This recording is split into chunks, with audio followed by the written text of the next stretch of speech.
আমার প্রমাণ করার দরকার নেই, প্রমাণ তো এজেন্সি করবে। আমরা প্রমাণ তো ও দেখাবে কি ও ভালো লোক আছে।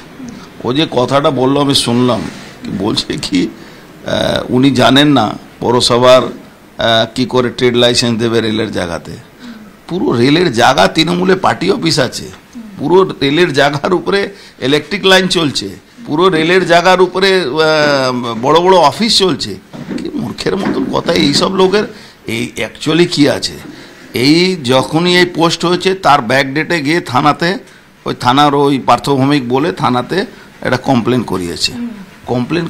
তো কমপ্লেন যারা করেছে, যেখানে পুলিশ আসুক আমার কাছে তো যে তথ্য আছে, যে তথ্যটা দিয়েছি, সেই তথ্য সবটাই তো ওর বাড়িতে। যখন ও তো এখন ঘাবড়াবার কিছু নেই, রেলের ভিজিলেন্স ওর এগেনস্টে করবে। রেলের একটা কার্ড আপনি নিশ্চয়ই পেয়েছেন, পরে আমি ওটা টুইট করেছিলাম।